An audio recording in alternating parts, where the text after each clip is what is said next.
AP రాజధాని అమరావతి ఇప్పటి వరకు మూలన ఉన్న ప్రాంతంగా ముసురు పట్టిన ప్రాంతంగా మారిపోయింది.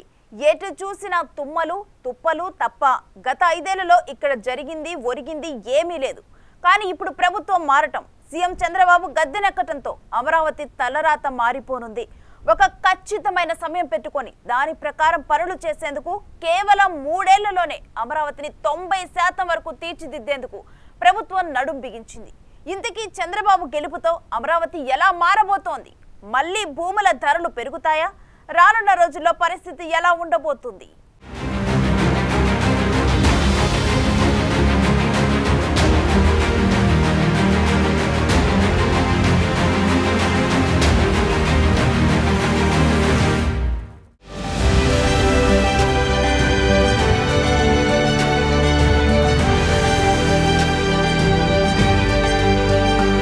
అదిగదిగో అమరావతి.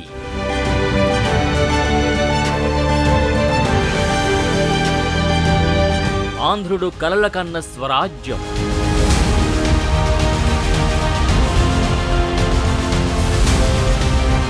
ఐదున్నర కోట్ల ప్రజల ఆకాంక్ష.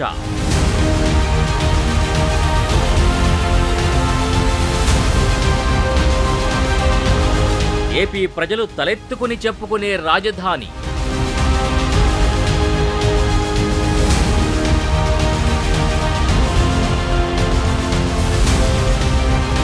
చంద్రబాబు రాకతో కళకళలాడుతోన్న రాజధాని.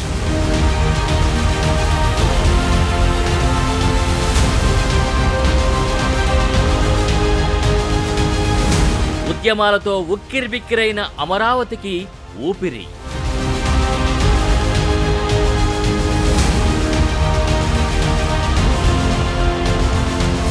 నిన్నటిదాకా అక్కడ వేలే, ఇప్పుడు లక్షలు, రేపు కోట్లకు పడగలెత్తబోతోంది.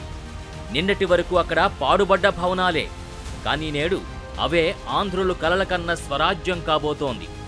అదిగదిగో 5.5 కోట్ల ప్రజల రాజధాని అమరావతి. ప్రపంచ స్థాయిలో ఉన్న రాజధానుల్ని తలదన్నేలా అమరావతి రాజధాని నిర్మాణాన్ని చేపట్టాలని 2015లో చంద్రబాబు తలపించారు. ఇప్పుడు మళ్లీ ఆ ఆశలు ఊపిరిపోసుకున్నాయి. మన రాజధాని అమరావతి, అమరావతి రాజధాని.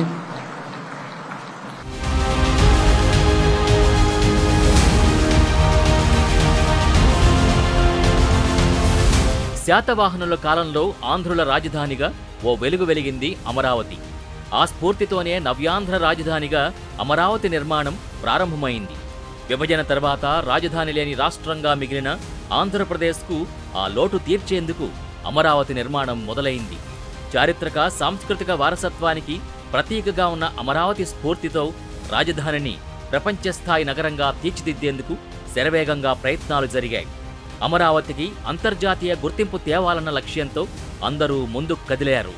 ముఖ్యమంత్రి నుంచి కింది స్థాయి ఉద్యోగుల దాకా ప్రతి ఒక్కరూ ఆగమేఘాల మీద పరుగులు పెట్టి పనులు చేశారు.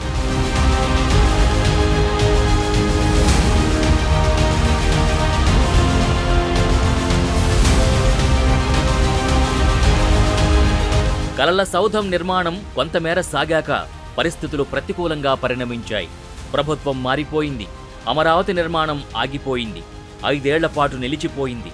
ఉజ్వల వైభవానికి ప్రత్యేకగా ఉంటుందనుకున్న ప్రాంతం పిచ్చి మొక్కల నిలయంగా మారింది. రూపురేఖలు కోల్పోయింది. అమరావతి రాజధాని అన్నది ఇక చరిత్రేనని అనుకుంటున్న సమయంలో మళ్లీ మహానగర నిర్మాణానికి అవకాశం లభించింది. కృష్ణమ్మ తీరాన సగర్వంగా సమున్నతంగా అమరావతి ఉనికి చాటేందుకు వడివడిగా అడుగులు పడుతున్నాయి.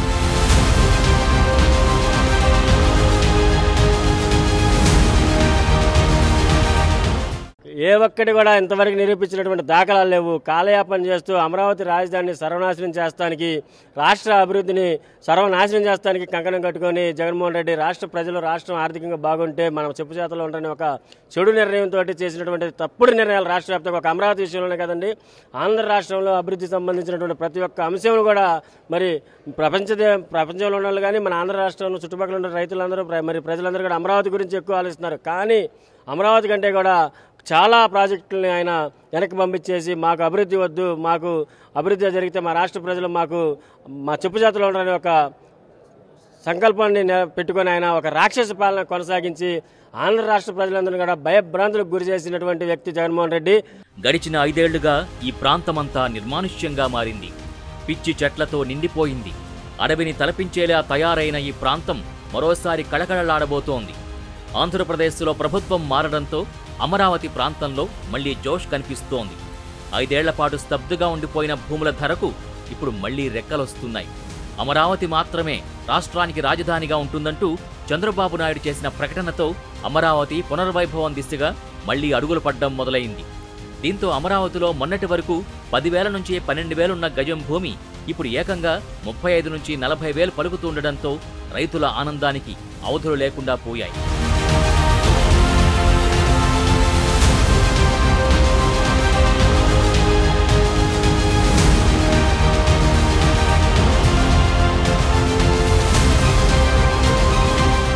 అమరావతి ఇది ప్రజల రాజధాని. అదేవిధంగా ఆంధ్రప్రదేశ్ యొక్క భావితరాల భవిష్యత్తుకి సంబంధించినటువంటి రాజధాని. ఈ అమరావతి రాజధాని సెల్ఫ్ ఫైనాన్స్ సిటీ. దీనికి కేవలం ఆర్థిక సహకారం మాత్రమే రాష్ట్ర ప్రభుత్వం అందించవలసిన అవసరం ఉంది. అంతేగాని రాష్ట్రంలో ఉన్నటువంటి నిధులన్నీ కూడా ఈ అమరావతి అభివృద్ధికి వాడాల్సిన అవసరం లేదు. కేవలం సహకారం అందిస్తే ఈ అమరావతి దాని అంతటకు అదే అభివృద్ధి చెందిద్ది. ఈ అమరావతి ప్రాంతంలో 55,000 ఎకరాల భూమి ఉన్నది.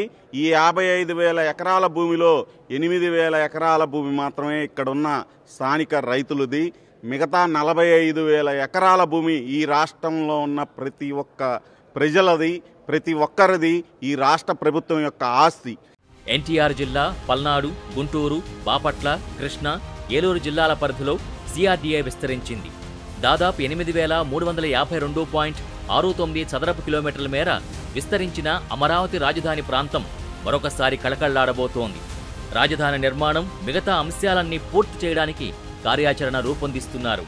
చంద్రబాబు వస్తే అమరావతికి పూర్వవైభవం వస్తుందన్న కలని నిజం చేస్తూ ఆయన ప్రమాణ స్వీకారం అనంతరం మళ్లీ అమరావతిపై స్పెషల్ ఫోకస్ పెట్టారు. అందుకు అనుగుణంగా మళ్లీ శరవేగంగా పనులు మొదలుపెట్టి ర్యాపిడ్ స్పీడ్తో దూసుకెడుతున్నారు.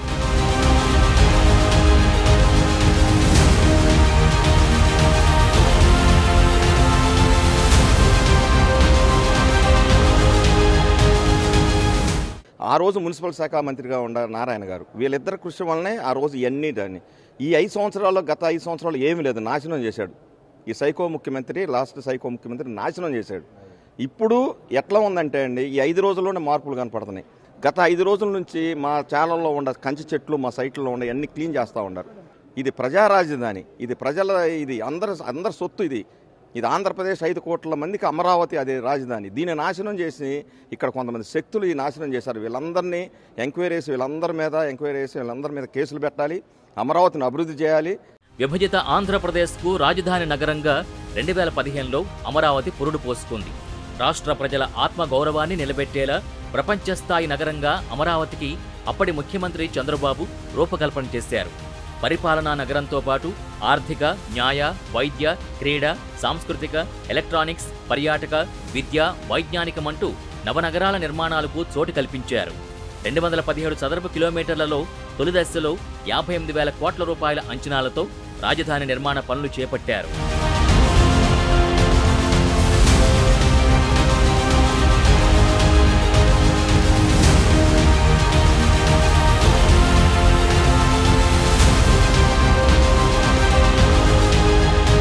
అప్పట్లో అమరావతి నిర్మాణం సమయంలో వైఎస్ఆర్సీపీ నాయకులు కేసులు పెట్టినా వాటిని అధిగమించి పనులు శరవేగంగా ముందుకు తీసుకెళ్లారు. కేవలం 6 నెలల్లోనే 6 లక్షల చదరపు కిలోమీటర్ల ప్రదేశంలో సచివాలయం, అసెంబ్లీ భవనాలు అందుబాటులోకి తెచ్చి అక్కడి నుంచే పరిపాలన ప్రారంభించారు. మరోవైపు అనతి కాలంలోనే నిధులు సమకూర్చుకుంటూ అమరావతి ఒక బ్రాండ్ ఇమేజ్ని సొంతం చేసుకుంది. అయితే 2019లో వైఎస్ఆర్సీపీ ప్రభుత్వం రాగానే అప్పటి వరకు పడిన కష్టమంతా బూడిదలో పోసిన పన్నీరులా మారింది. 3 రాజధానుల నిర్ణయంతో అమరావతిలోని పనులు ఎక్కడివక్కడే నిలిచిపోయాయి. అమరావతినే రాజధానిగా ఉంచాలంటూ రైతులు 5 ఏళ్లుగా పట్టు వదలని విక్రమార్కుల్లా పోరాడుతూ వచ్చారు. ఎన్నికల్లో కూటమి గెలుపుతో రాజధాని రైతుల్లో మళ్లీ ఆశలు చిగురించాయి. అభివృద్ధి పనులు చంద్రబాబు నాయుడు గారు ప్రమాణ స్వీకారం చేయకముందే మొదలుపెట్టారు అధికారులు. అది ఆయన నాయకుడి యొక్క సంకల్పం. ఆ సంకల్పానికి అనుగుణంగానే అధికారులు కూడా పనిచేయడానికి సమాయత్తమయ్యారు. అసలు చేసే ఉద్దేశం నాయకుడికి ఉంటే, ఆ సంకల్పం ఉంటే పనులు డబ్బుతో పని లేదు. డబ్బు ఎక్కడి నుంచి చేస్తాడో ఏం చేస్తాడో ఆయనకు తెలుసు, అన్ని చంద్రబాబు గారికి తెలుసు. ఆ చంద్రబాబు గారు తలుచుకున్నాడు ఈ అమరావతి కడతాడని చెప్పి మా అందరికీ 5 కోట్ల ఆంధ్రులకు కూడా నమ్మకం ఉంది. అందుకు అనుగుణంగానే ఈ ఓట్లేసి 124 సీట్లు గెలిపించారు. కాబట్టి రాజకీయ నాయకుడికి సంకల్పం ఉంటే, పరిపాలన చేసే నాయకుడికి ఏ పనైనా చేయగలుగుతాడు. అమరావతి కూడా దిగ్విజయంగా చేయగలుగుతాడు. అమరావతి రూపకర్త చంద్రబాబు సారథ్యంలోనే అమరావతికి పూర్వవైభవం సంతరించుకుంటుందని రాజధాని రైతులు విశ్వాసంతో ఉన్నారు. దానికి అనుగుణంగానే ప్రభుత్వ యంత్రాంగం కూడా అడుగులు వేస్తోంది. 3 రోజులుగా జంగిల్ క్లియరెన్స్ పనులు జరుగుతున్నాయి. రాజధానిలోని రహదారుల వెంట పెరిగిన కంప చెట్లని జేసీబీలతో తొలగించారు. రాజధాని సీడ్ యాక్సిస్ రహదారిపై ఉన్న 2000 లైట్లు, సెంట్రల్ లైటింగ్ సిస్టమ్ని యుద్ధ ప్రాతిపదికన పునరుద్ధరించారు. దీంతో రాత్రివేళ సీడ్ యాక్సిస్ రహదారిపై విద్యుత్ దీపాలు మిరుమిట్లు గొలుపుతున్నాయి.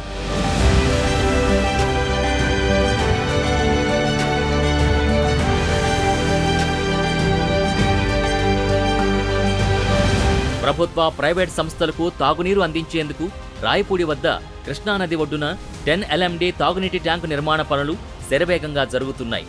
1 రోజుల్లో నీటి పైపుల అనుసంధానం పనులు పూర్తి చేసి ప్రాజెక్టును అందుబాటులోకి తీసుకురావడానికి అధికారులు ప్రయత్నాలు చేస్తున్నారు. గతంలో రాజధాని నిర్మాణ పనులు చేపట్టిన గుత్తేదారు సంస్థలు తిరిగి పనులు చేపట్టేందుకు సమాయత్తమవుతున్నాయి. ఉద్దండరాయనపాలెంలో అమరావతికి శంకుస్థాపన జరిగిన ప్రాంతాన్ని పరిశుభ్రంగా మార్చారు. దీంతో అక్కడికి సందర్శకులు వచ్చి చూసి వెడుతున్నారు. దీంతో రాజధాని గ్రామాల్లో పండుగ వాతావరణం కనిపిస్తోంది. ఈ ప్రాంతం మాకు విముక్తి జరిగిందండి. ఒక డిక్టేటర్ పాలన నుంచి నరకం పడ్డారండి 5 సంవత్సరాలు ఈ ప్రాంత ప్రజలు. ఒకటి కాదండి, ప్రతి రంగాన్ని నరకం చూపించారండి. అదేంటంటే మాటలతో చెప్పలేమండి. అందుకని ఈ రోజున ఇక్కడికి వచ్చి దండం పెట్టుకుని మళ్ళీ ఈ ప్రయత్నాలన్నీ నిర్విఘ్నంగా సాగాలని, ప్రజలందరూ కోరిక తీరాలని ప్రాంతానికి వచ్చి మళ్ళీ నమస్కారం పెట్టి కొబ్బరికాయ కొట్టుకుని వెళ్తున్నాను. గుంటూరు నుంచి వచ్చాము చూడటానికి. ఇంతకుముందల శంకుస్థాపన చేసినప్పుడు వచ్చాము, మధ్యలో ఒకసారి వచ్చాము.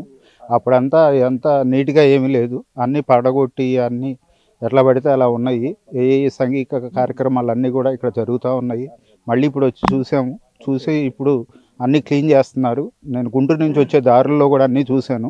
హైవేస్ అన్నిట్లో కూడా ముందల సైడ్స్ ఉన్న చెట్లన్నీ కూడా కొడుతున్నారు. మళ్ళీ ఇది పాత వైభవానికి వెళ్తుందని ఆశిస్తున్నాను. త్వరలో చంద్రబాబు నేతృత్వంలో జరిగే ఉన్నత స్థాయి సమావేశంలో అమరావతిలో ప్రస్తుత పరిస్థితిని సమీక్షించడంతో పాటు సత్వరం చేపట్టాల్సిన పనులపై నిర్ణయం తీసుకుంటారు. అమరావతిలో వివిధ దశల్లో ఉన్న నిర్మాణాల్ని వీలైనంత త్వరగా వినియోగంలోకి తీసుకురానున్నారు. తద్వారా అమరావతికి జీవం వస్తుందని రైతులు భావిస్తున్నారు. పనులు పట్టాలెక్కితే అమరావతి ఎక్స్ప్రెస్ వేగంతో దూసుకెడుతుందనే విశ్వాసం వ్యక్తం చేస్తున్నారు. తాము పడిన ఇబ్బందులకి చంద్రబాబు రూపంలో పరిష్కారం దొరికిందని రాజధాని రైతులు ఆనందం వ్యక్తం చేస్తున్నారు. అమరావతి అనేది మీరు అన్నట్టు ఇప్పుడు ఏందని చెప్పంటే అభివృద్ధి చెందుతుందని చెప్పానంటే విజన్ ఉన్న నాయకుడు మన చంద్రబాబు నాయుడు గారు. ఎందుకంటే గతంలో హైదరాబాద్లో జరగడం జరిగింది. అదేవిధంగా ఇక్కడ కూడా పోయినసారి 5 సంవత్సరాల టైం ఉంటే 3 సంవత్సరాలు ల్యాండ్ పూలింగ్ తీసుకోవడం కానీ, రాజధాని ఎక్కడ పెట్టాలని చెప్పాను కానీ, తర్వాత ఏంటంటే మ్యాపింగ్ తీసుకోవడం కానీ సరిపోయింది. 2 సంవత్సరాల్లోనే ఇక్కడ అభివృద్ధి చేయడం జరిగిందనమాట. హెచ్ఓడిసి బిల్డింగ్స్ కానీ, హైకోర్టు కానీ, సచివాలయం కానీ ఇవన్నీ కూడా నిర్మించడం జరిగింది. ఉద్యోగస్తులను కూడా అదేవిధంగా హైదరాబాద్ నుంచి ఇక్కడికి తీసుకొచ్చే వాళ్ళని మెప్పించి తీసుకొచ్చి చేయడం జరిగింది. అంటే అతనిలో ఉన్న ఏంటంటే అభివృద్ధి కానీ విజన్ ఉన్న నాయకుడు అని చెప్పంటే చంద్రబాబు నాయుడు గారు. పాత ముఖ్యమంత్రి వచ్చినప్పుడు దాదాపుగా 100 అడుగులు 200 అడుగులు దూరంగా ఉంచేసి కంచెలేయటం, పరదాలు కట్టుకోవడం తప్పితే వేరే రకంగా ఏమీ లేదు. ఈ ముఖ్యమంత్రి గారు వచ్చిన తర్వాత కనీసం ఒక కొట్టుమూపి పీకుండా ఏం లేకుండా ఎవరి పనులు చేసుకుంటున్నారు. సక్రమంగా జరుగుతుంది. చంద్రబాబు నాయుడు గారు అమరావతి అభివృద్ధి చేస్తారు. ఆ అభివృద్ధి ఫలాలు మొత్తము మన ఆంధ్రప్రదేశ్కి ఉపయోగపడతాయి. మన ఆంధ్రప్రదేశ్ మొదటి స్థానంలో నిలుపుతారని కోరుకుంటున్నాను.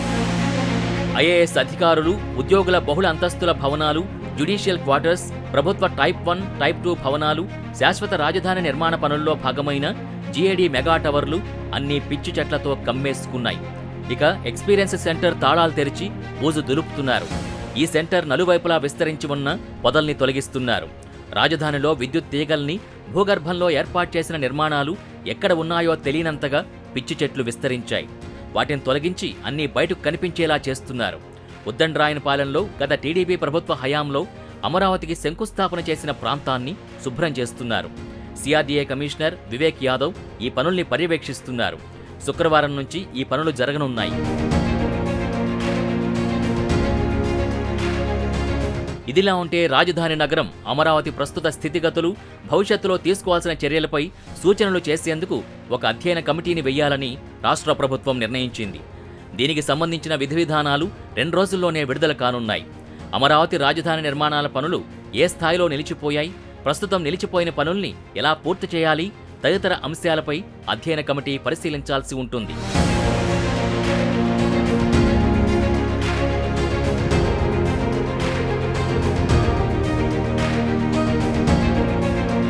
ఈ కమిటీలో సిఆర్డీఏ, ఆర్థిక శాఖ, ప్లానింగ్ విభాగం అధికారులతో పాటు నిర్మాణ రంగానికి చెందిన నిపుణుల్ని నియమించనున్నారు. ఈ కమిటీ రాజధాని ప్రాంతం అమరావతిలో పర్యటించి నిలిచిపోయిన అమరావతి ప్రభుత్వ కాంప్లెక్స్తో పాటు అండర్ గ్రౌండ్ డ్రైనేజీ వ్యవస్థ, రోడ్లు, విద్యుత్ సదుపాయాలు, నిర్మాణంలో ఉండే భవనాల స్థితిగతులపై వేర్వేరుగా నివేదిక తయారు చేయనున్నట్టు సమాచారం. ఇప్పుడు మధ్యలో నిలిచిపోయిన భవనాల పనులు, ఇతర పనులు చేపడితే ఎంత ఖర్చవుతుంది అనే దానిపై ఒక నివేదిక తీసుకోనున్నారు.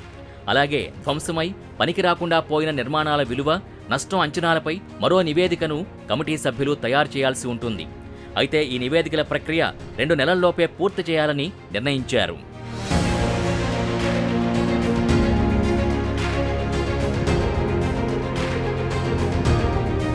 ఏపీ రాజధాని అమరావతిని గ్రీన్ అండ్ బ్లూ సిటీగా తీర్చిదిద్దేందుకు ప్రభుత్వం కృషి చేస్తోంది. ఉద్యానవనాలు, జలాశయాలతో కళకళ్లాడే విధంగా అమరావతి నగరాన్ని తీర్చిదిద్దబోతున్నారు. ఇందుకోసం పెద్ద ఎత్తున పార్కుల నిర్మాణం చేపట్టేందుకు గతంలోనే ప్రణాళికలు రూపొందించారు. గత ప్రణాళికల అనంతరం అమరావతిలో ఆక్సిజన్ శాతం పెంచేందుకు పెద్ద ఎత్తున ఉద్యానవనాలు చేపట్టాలని, అందుకు పచ్చదనంతో కళకళ్లాడే విధంగా పార్కుల్ని నిర్మించాలని భావించారు. అందుకు అనుగుణంగానే కృష్ణానది నుంచి లా సిటీ వరకు 300 ఎకరాల్లో పార్కు నిర్మాణ పనులు జరిగాయి. పార్కు చుట్టూరా 4.4 కిలోమీటర్ల మేర చెట్లు, పార్కు మధ్యలో దాదాపు 50 ఎకరాల్లో భారీ జలాశయం, అందులోనే బోటింగ్, ఎత్తైన ఫౌంటైన్, లేజర్ షో ఏర్పాటు చేయాలని భావించారు. ఇక స్టార్ హోటళ్లు, పట్టాలు లేకుండా అయస్కాంతంతో నడిచే రైలు, wellness centre, snow world, water స్పోర్ట్స్కి కార్యాచరణ సిద్ధం చేశారు కూడా. ఇవన్నీ ఇప్పుడు మళ్లీ ప్రారంభించే అవకాశం ఉంది. గత టీడీపీ ప్రభుత్వంలో అమరావతి రాజధాని ఏర్పాటు చేసిన సమయంలో 48,000 కోట్ల వ్యయంతో మౌలిక సదుపాయాలు కల్పించేందుకు ప్రణాళిక రూపొందించారు.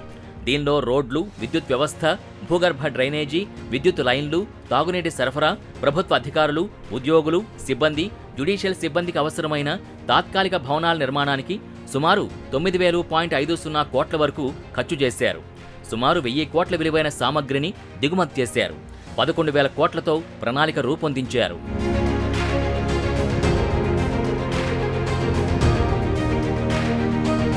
2019లో జరిగిన అసెంబ్లీ ఎన్నికల్లో టీడీపీ ఓటమి చెంది వైసీపీ అధికారంలోకి రావడంతో ఆ పనులన్నీ మధ్యలోనే నిలిచిపోయాయి. ఈ 5 ఏళ్లలో రాజధాని నిర్మాణం కోసం తెచ్చిన సామగ్రిని కొంత కాంట్రాక్టర్లు తరలించుకుపోగా మరికొంత దొంగిలించారు. ప్రస్తుతం మళ్లీ టీడీపీ అధికారంలోకి రావడంతో అమరావతి రాజధానిగా ఉంటుందని చంద్రబాబు ప్రకటించడంతో అమరావతిలో పనులు ప్రారంభించారు. అమరావతి పరిధిలోని మాస్టర్ ప్లాన్లో పేర్కొన్న విధంగా ఈస్ట్ 6, 7, 8, 14, నార్త్ 4, 9, 14, 17 నెంబర్ ఆర్టీరియల్ రోడ్లని 50 మీటర్ల మేర వెడల్పుగా చేయనున్నారు. ఇవి రాజధాని పరిధిలో తూర్పు నుంచి పడమరకు వెళ్లే రోడ్లు. ఉత్తర దక్షిణ దిశల్లో ఉండే రోడ్లు 27 ఉన్నాయి. ఇవన్నీ కూడా 200 అడుగుల వెడల్పుతో వేయనున్నారు. వీటికి ఆనుకుని ఉన్న ముళ్ల పొదల్ని తొలగించేందుకు సిఆర్డీఏ 67.87 లక్షలతో 8 టెండర్స్ని పిలిచింది. టెండర్ల ప్రక్రియ ముగిసిన తర్వాత పనులు ప్రారంభం కానున్నాయి.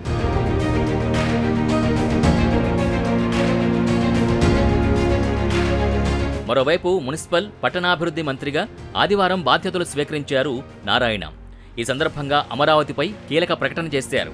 రైతుల కౌలు కూడా ఇవ్వకుండా ఇబ్బంది పెట్టారని ఆరోపించారు. గతంలో తనకున్న అనుభవంతో ప్రపంచంలో టాప్ 5లో ఒకటిగా ముందుకు తీసుకెళ్తామని అన్నారు. గతంలో మా ప్రభుత్వంలో 48,000 కోట్లతో అమరావతి కోసం టెండర్లు పిలిచి పనులు మొదలుపెట్టామన్నారు. ఏ ఒక్క చిన్న లిటిగేషన్ లేకున్నా గత ప్రభుత్వం రాజధాని నిర్మాణాన్ని అర్థాంతరంగా నిలిపేసిందని అన్నారు. భూములిచ్చిన రాజధాని రైతుల్ని గత ప్రభుత్వం నిలువునా మోసం చేసిందని అన్నారు. వైసీపీ అరాచక పాలనతో విసుగు చెంది ప్రజలు ఎన్డీఏకు అధికారమిచ్చారని అన్నారు. త్వరలోనే రాజధాని పునర్నిర్మాణ పనులు ప్రారంభిస్తామన్నారు. ఒక ప్లాను, ఆలోచన, డిస్కషన్స్ అన్నీ ఉంటే జరుగుతుంది. పోయినసారి కూడా 9,000 కోట్లు ఖర్చు పెట్టాం.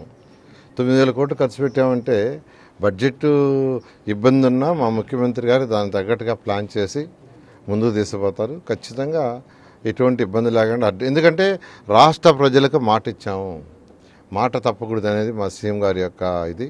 కాబట్టి దాన్ని ఖచ్చితంగా ఈ 2.5 yearsలో నేను యాక్చువల్గా నాకున్న అవగాహనతో అనుకుంటున్నాను. అధికారులతో కూర్చున్న తర్వాత దాని యొక్క టెంటేటివ్ డేట్ని తీసుకుని మళ్ళీ ప్రజలకు వివరిస్తాం. ఈ బిల్డింగ్స్ ఏదైతే ఉండే అధికారులకు కట్టిన బిల్డింగ్స్ అది ఓన్లీ 10%, కొన్ని బిల్డింగ్స్ 15%, 20% ఉండే. అది ఇమీడియట్గా కంప్లీట్ చేస్తాం. తర్వాత ఈ రోడ్స్ గిడ్స్ అంతా డ్యామేజ్ని ఫస్ట్ ఎస్టిమేట్ చేయాలి. ఎంత డ్యామేజ్ చేశారు, ఎవరు చేశారు, దానికి ఏదైనా మళ్ళీ ఒక కమిటీ ఏమన్నా చేయాలనేది ఇవన్నీ కూడా అధికారులతో కూర్చొని డిస్కస్ చేసి ముందు పోవడం జరుగుతుంది. ప్రభుత్వ వేగంతో అమరావతిలోని ఖాళీ స్థలాలకి గిరాకీ పెరిగింది. గడిచిన 6 నెలల కిందట అమరావతి హైకోర్టు సమీపంలో గజం స్థలం 16,000 పలికింది. రాజధాని వస్తుందా చస్తుందా అని ఇక్కడ స్థలాలను ఎవరూ కొనలేదు. ఇప్పుడు హైకోర్టు సమీపంలోని గజం స్థలం ₹1,00,000 చేరింది. అయ్యో, అప్పుడెందుకు కొనలేదని ఆశాబహులు తమని తాము నిందించుకుంటున్నారు. ఇక గన్నవరం ఎయిర్పోర్ట్ సమీపంలోని ప్లాట్ల ధరలు విపరీతంగా పెరిగాయి. అపార్ట్మెంట్లలో ఫ్లాట్ ధరలు పెరిగాయి. నిన్న మొన్నటిదాకా 35 లక్షలు పలికిన డబుల్ బెడ్రూమ్ ఫ్లాట్ ధర ఇప్పుడు 60 లక్షలకు చేరింది. ఇక లావాదేవీలు పెరుగుతున్నాయి. ఈ క్రమంలో రియల్ రంగంతో చిల్లి గవ్వలేని ఏపీ ప్రభుత్వ ఖజానాలో కాసుల వర్షం ఖాయమని పరిశీలకులు అంచనా వేస్తున్నారు. ఏది ఏమైనా నవ్యాంధ్ర రాజధాని కావాలని కలలు కన్న ఆంధ్రప్రదేశ్ పౌరుడి కలలు మరికొన్ని రోజుల్లో సాకారం అవ్వడంలో ఎలాంటి సందేహం లేదు.